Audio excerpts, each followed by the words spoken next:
Salut, bienvenue dans Igloo, le Mac de l'habitat sur topmusic.fr avec Cédric Simonin. Bonjour Eric. Bonjour Cédric. Aujourd'hui, on va parler d'un sujet. Je sais que vous l'aimez ce sujet. C'est vous qui l'avez proposé d'ailleurs. Oui. L'état des lieux par constat d'huissier. Parce que ça, c'est un truc. L'état des lieux, tout le monde sait ce que c'est. Mais on le fait rarement par huissier, enfin en tout cas à ma connaissance. Spontanément, les gens n'y pensent pas forcément. Ouais. Mais c'est peut-être pour ça qu'on s'est dit, tiens, on allait traiter ce sujet. Ouais, parce que ça existe et il y a des avantages. Enfin, quels sont ces avantages? On en parle avec Julien Kling. Vous êtes huissier de justice depuis 2013, actuellement associé au sein de l'étude Exact à Strasbourg. C'est exact. Ça. Bonjour, c'est exact. Merci d'être là en tout cas, Julien. Je vous laisse avec Cédric Simonin. Donc l'état des lieux, ça peut être un sujet qui est assez commun, que tout le monde connaît, mais j'aimerais qu'on reprenne un peu les fondamentaux rapidement pour qu'on soit bien clair sur les définitions. Maître, est-ce qu'on peut commencer par un état des lieux? C'est quoi? Alors, un état des lieux, c'est on va figer une situation matérielle, on va figer l'état du bien immobilier à un instant T. Donc, c'est-à-dire on va relever ce qui va et ce qui ne va pas. Donc, le cas classique, c'est relever une trace sur un mur, c'est un parquet qui est rayé, on peut penser à un volet roulant qui ne monte plus. Voilà, donc ça, on va le constater lors de l'état des lieux du logement. Et ce constat se fait quand? Donc, ça a lieu à deux moments cruciaux du bail, donc au moment de la prise d'effet, avant l'emménagement du locataire, et à la fin du bail, après le déménagement du locataire. Oui, j'ai peut-être oublié de préciser, Eric. Bon, ça semble évident, mais qu'on parle vraiment de logement. Hein. Là, on est sur la location, mais logement. Hein, parce qu'on pourrait parler de bureau, etc. Mais là, on est sur le logement. Alors, à quoi ça sert un état des lieux, finalement? Disons que l'objectif principal de l'état des lieux, c'est de déterminer si au cours de son occupation, le locataire est à l'origine de désordre. Donc, si désordre il y a, s'il y a eu des dégradations, on pourra mettre des sommes à sa charge au titre des dégradations locatives. C'est important de le préciser, en l'absence d'état des lieux, le bien est réputé être en bon état. Donc, il y a une présomption de bon état. C'est-à-dire que si vous ne faites pas d'état des lieux à l'entrée ou à la sortie, le bien est présumé en bon état et vous ne pouvez rien réclamer. Donc c'est un moment important, un document important, parfois sujet de tension. Quelles sont les difficultés principales lors d'un état des lieux? Les difficultés principales, elles sont dues au fait que les parties ont des intérêts divergents. C'est-à-dire que le bailleur, lors de l'état des lieux d'entrée, lors de la prise de possession, aura tendance à insister sur ce qui va, alors que le preneur va insister sur ce qui ne va pas. À l'inverse, lors de l'état des lieux de sortie, le bailleur va noter ce qui ne va pas, et lui, le preneur, va dire non, il y a tout qui va. Donc, non, mais c'est bien résumé. Ça rappelle des trucs, c'est bizarre. C'est ça. Et l'autre difficulté, c'est que souvent les états des lieux, surtout à l'entrée, parce qu'on y fait moins attention, sont assez mal rédigés. C'est-à-dire que souvent, on constate que c'est des chemins de croix, donc des croix bons, très bons.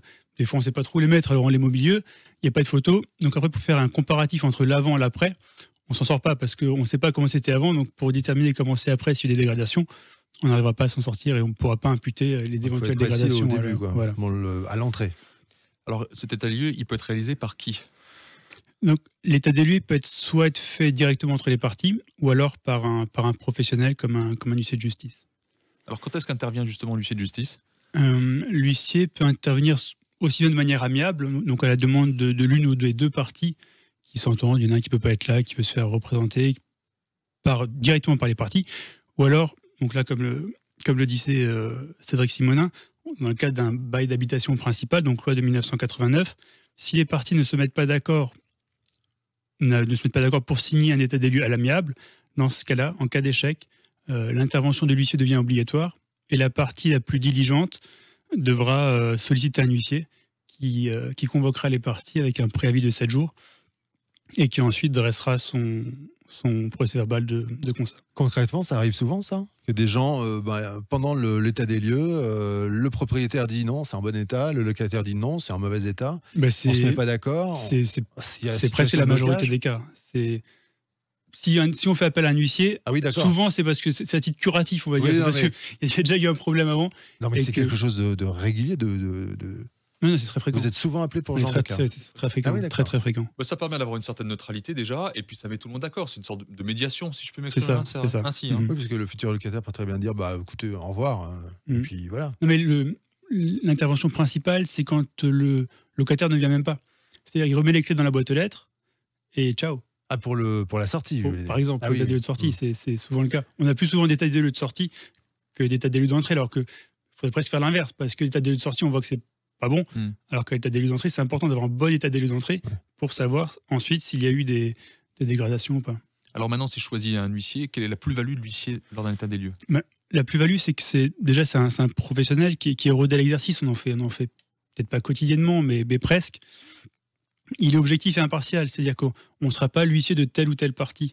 On agira dans l'intérêt des deux parties et on dressera notre procès-verbal. Comme je disais, la présence de l'huissier permettra aussi de passer outre l'absence d'une des parties. En général, c'est le locataire qui ne vient pas à l'état des lieux de sortie. L'huissier pourra dresser un procès-verbal même en l'absence du locataire. Son procès-verbal sera étayé, vous aurez des explications, il y aura des photographies, ce que vous n'avez pas traditionnellement où il y a juste ce que j'ai des croix cochées. Et les mentions du procès-verbal font foi jusqu'à inscription de faux, donc ça a une force probante qui est très élevée. La preuve contraire est très difficile à apporter.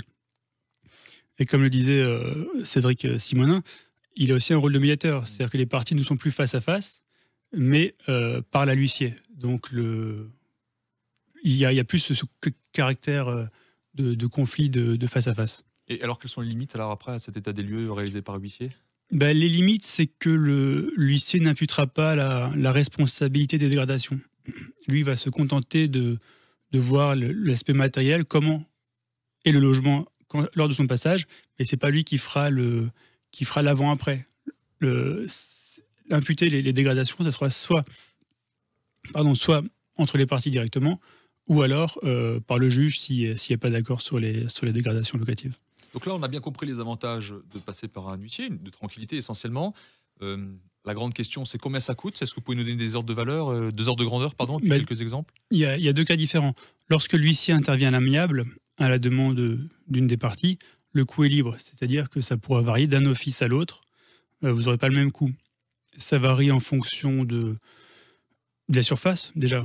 Ça ne va pas être le même coût pour un appartement de 30 mètres carrés que pour une maison de 200 mètres carrés. Il y a aussi des notions d'urgence à prendre en compte. Si l'huissier doit intervenir en urgence dans l'après-midi, ça pourrait être un peu plus cher que s'il intervient dans une semaine ou dans 10 jours. Dans ce cas-là, les honoraires sont libres. En général, il faut compter entre 300 et 500 euros TTC à la charge du bailleur. Pour l'état des lieux d'entrée, une quote-part peut être mise à la charge du preneur. La quote-part ne doit pas dépasser 50% du prix du constat, dans la limite de 3 euros TTC par mètre carré. Concernant l'état des lieux fait par huissier dans le cadre des lois de 89, où l'intervention est obligatoire à cause d'un désaccord entre les parties, on rentre dans le monopole de l'huissier et ça implique que l'acte est tarifé. Donc il y a 3 coûts en fonction de la surface du logement. Moins de 50 mètres carrés, on est à 141 euros TTC. De 50 à 150 mètres carrés, on est à 163 euros TTC. Et au-dessus de 150 mètres carrés, on est à 239 euros TTC, hors coût des convocations. Ok. Eh ben parfait, on a fait le tour du sujet. Oui. Merci beaucoup, maître. Merci à vous. À très très bientôt. Merci À Cédric bientôt. Simonin. Merci, On Eric. retrouve toutes les émissions, notamment sur le site de Top Music, topmusic.fr et sur les réseaux sociaux, etc., etc. Merci beaucoup. Merci. Merci.